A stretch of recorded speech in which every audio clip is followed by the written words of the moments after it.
प्यारे बच्चों, बहुत दिनों के बाद आप लोगों से अब मैं संबोधित कर रहा हूँ, आपसे बात कर रहा हूँ।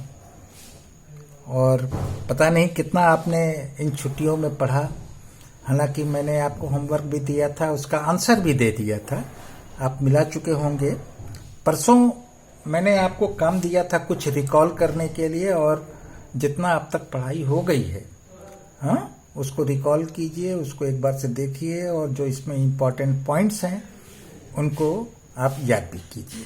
ये काम मैंने आपको दिया था। और मैं आपको बताऊं कि अब तक हम लोगों ने क्या पढ़ा है। एक पढ़ा था पूनम्स डे आउट,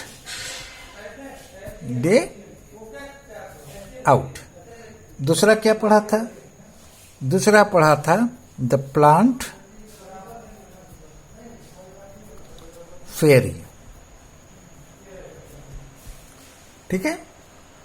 और तीसरा हमने पढ़ा था वाटर ओ वाटर। 3 चैप्टर हमने पढ़ाई किया था। तो अगर आप सामने होते तो मैं जरूर आपसे क्वेश्चन पूछता कि पूनम्स डे आउट में मेनली किस बात पे है, किस बात पर वो बात किया गया, उस चैप्टर में किसके बारे में बातें की गई हैं। तो उस चैप्टर में मेनली हम एनिमल्स के बारे में बात कर रहे हैं। और याद रखिए, एनिमल्स में एंड से लेकर और एलिफेंट तक सभी आ जाते हैं, सब आ जाते हैं। उसमें हमने बात किया एनिमल्स की साइज क्या है, कोई छोटा एनिमल है, कोई बड़ा एनिमल है। एनिमल के शेल्टर के बारे में हमने बात किया, कौन सा एनिमल कहाँ रहता है। उसके बाद हमने बात किया कि एनिमल्स के जो साउंड है वो किस तरह से साउंड निकालते हैं, उसके बारे में बात किया। एनिमल्स का मूवमेंट कैसे होता है। अब कुछ एनिमल्स जो हैं वो क्राउल करते हैं, जैसे अब लिजार्ड है, स्नेक है, ये सब तो क्राउल करते हैं ना।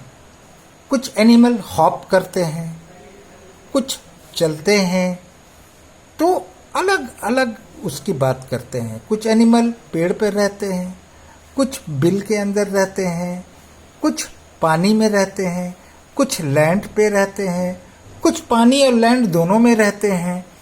तो ये सारा डिटेल में हमने आपसे बात किया था।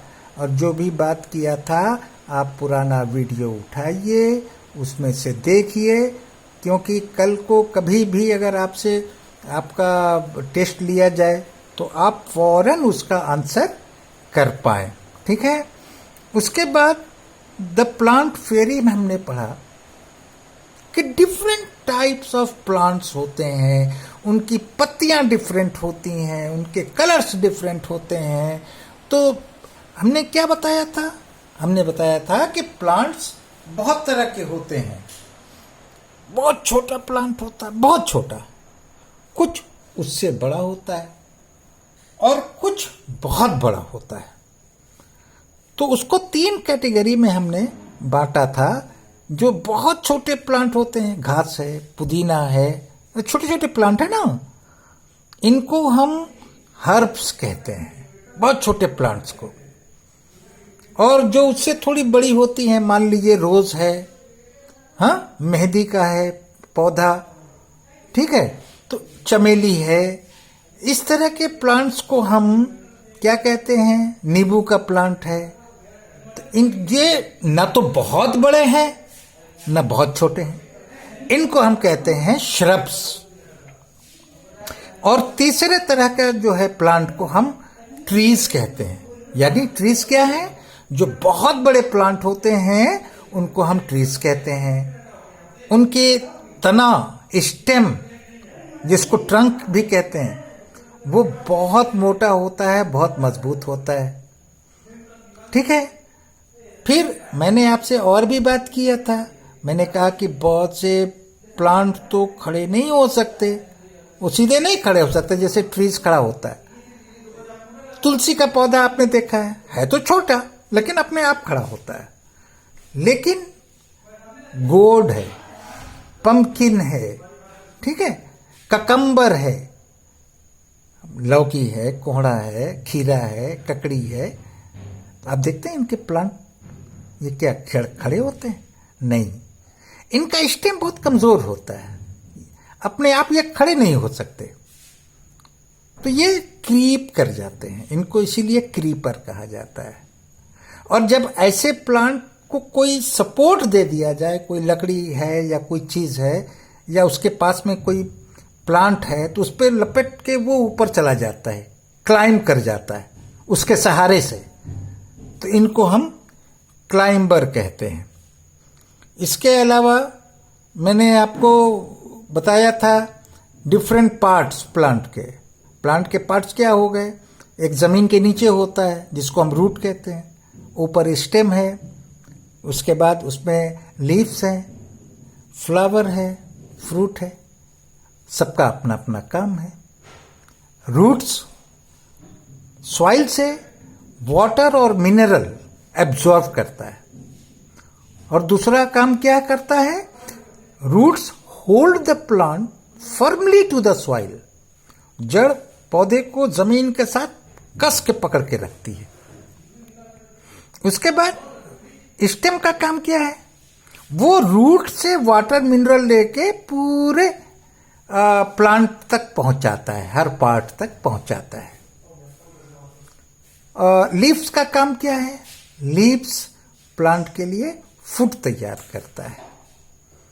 फ्लावर क्या है?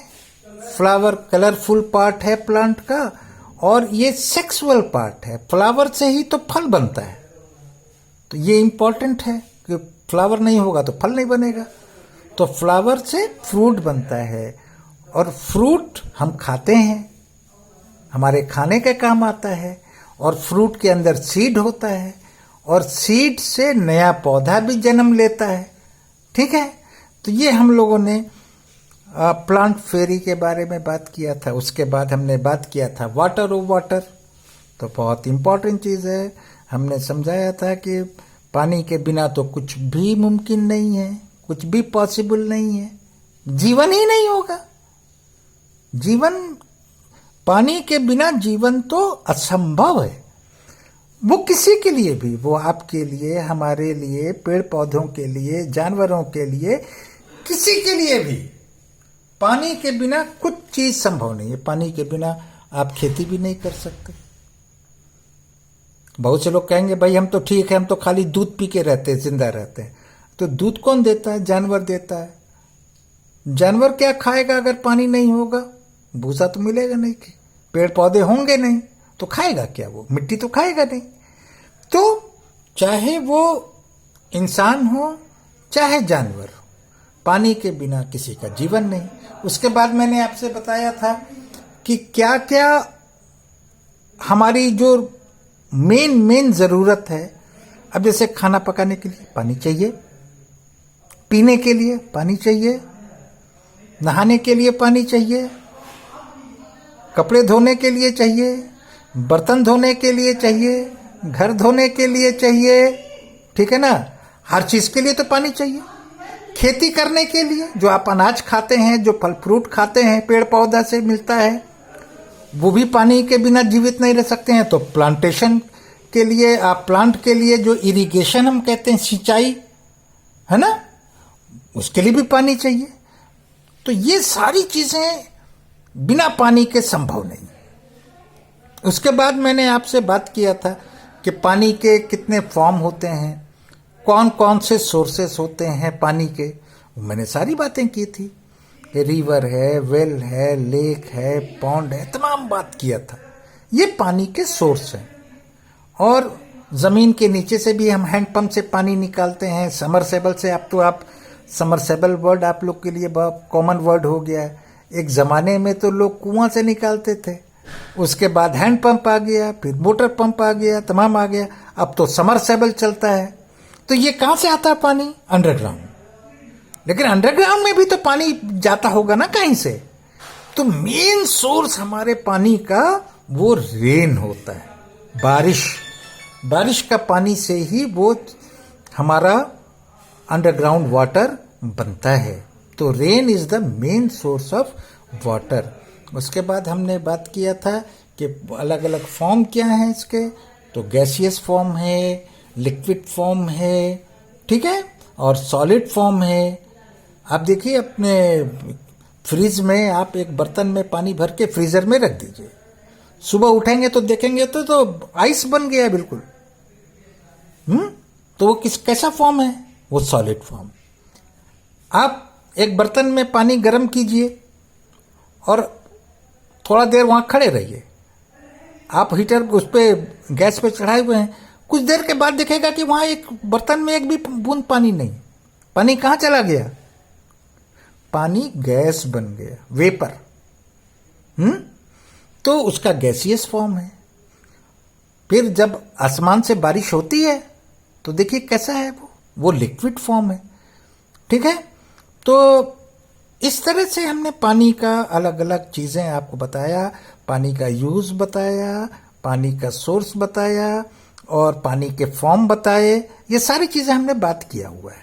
फिर घर में आप पानी कंटेनर में रखते हैं, ऊपर टैंक है, नीचे बकेट है, जग है और सुराही है, घड़ा है, बहुत सारा चीज, वो उसके कंटेनर हैं स्टोर करने के लिए पानी को, ठीक है। अब आप इन चीजों को बहुत अच्छे से देखिए, पढ़िए, रिकॉल कर लीजिए, याद भी कर लीजिए, ये आपके लिए अच्छा रहेगा। और हम आपसे आपके लिए प्रार्थना करते हैं कि आप लोग स्वस्थ रहिए, सुरक्षित रहिए, ठीक है, और अपने माँ बाप का भी कहना मानिए, और सुरक्षित रहेंगे तो आगे भी बहुत पढ़ाई लिखाई हो जाएगी। हमारी कोशिश तो ये है कि आपका जरा भी नुकसान ना हो। ये ना सोचें कि हम स्कूल नहीं आ रहे हैं तो मेरा नुकसान हो रहा है, बिल्कुल आपका कोई नुकसान नहीं होने देंगे हम लोग, ठीक है। आज के लिए बस इतना ही। Thank you.